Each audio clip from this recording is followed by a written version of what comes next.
For more on Volkswagen and the fallout from the emissions scandal, we are joined by Bruce Belzowski in Ann Arbor, Michigan. He's managing director of the University of Michigan Transportation Research Institute's Automotive Futures Group. Long title there. Thank you so much for joining us there, Bruce. I want to start out with what our reporter pointed out. The big unknown right now is whether Volkswagen will be able to regain the trust of consumers after lying to them. What will the company need to do to accomplish that, to regain their trust? It's a big challenge for them. There's no doubt about it. We throw the word historic around a lot in the automotive industry, and the fine that they had just received is historic, definitely. And I think that the trickle-down effect throughout the industry really hasn't been felt. It's when these vehicles start being bought back by the manufacturer, when people are it's really gonna be more obvious to people that what exactly happened during this scandal. But do you think that Volkswagen will be able to get back their customers, get them back into the seat? Yes, it gives them an opportunity to try to resell them new technology, new vehicles, but it's still a difficult sell if you've been after you've lied the way you have, you created this kind of situation for yourself. It's going to be very difficult to do this. Now, one of the advantages they do have is that their biggest market is the Chinese market, and the Chinese market really hasn't really felt this, and they don't really have these issues because they don't sell as many, if any, diesel engines in China. Well, Bruce, you mentioned the settlement is the largest ever levied against an automaker in the United States, but still some VW owners feel the compensation isn't high enough. There are more than 3,200 of them who opted out of the settlement benefits. What happens to them? As we saw in a number of recall issues, for example, the GM recall of the ignition switch, there's some people who did not pick up on the class action suit, and therefore they're going to go it alone. And there will be lawyers who will try to take VW to court to try to get their own settlement. That something will be different from what what VW is offering their customers.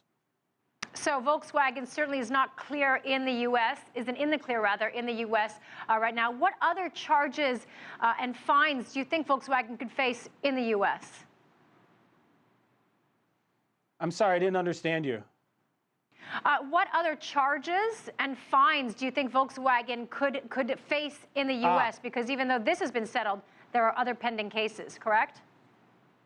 Yeah, this covers the 2.0 liter diesel engines, but it does not cover the 3.0 liter diesel engines. That there are about 80,000 of those vehicles out in the marketplace right now, and that has not been settled yet. So there's more to come from VW in this respect.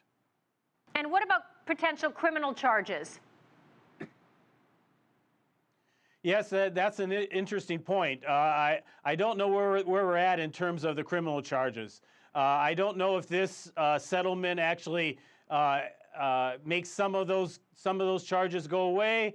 I'm not sure. I haven't read anything about it that said anything related to the criminal charges. But you're right, that is an issue. That this was a criminal offense, and for some of the people who were involved in it, there's potential for them to be taken to court. And Bruce, in Europe, VW drivers are not being offered any monetary compensation for their vehicles. They're just being offered a pledge by Volkswagen to fix the affected vehicles. Why aren't European customers being offered buybacks and cash payments like its U.S. customers? I'm sorry, again, I didn't understand what you were saying. It was not clear to me. Oh, I'm saying that in Europe, Yes, in Europe, European customers are not being offered any monetary compensation, whereas in the U.S. they are. Why that difference in the way customers are being treated in Europe? Sure. The European story is a little different. The emissions regulations in Europe for NOx, nitrous oxide, which is one of the key elements in this whole story, are not as challenging and regulated in Europe as they are in the U.S. So VW does not have that kind of exposure in Europe, though they do have some exposure, and they are putting fixes into vehicles to put them into compliance within the European regulations. For the U.S., it was a much more difficult challenge to try to meet the U.S. level for NOx with just a fix, a technical fix, which is why they're buying the vehicles back. Okay, and I guess it's also easier for class action lawsuits to occur in the United States than it is in Europe. Thank you so much. That was Bruce Belzowski of the University of Michigan's Transportation Research Institute.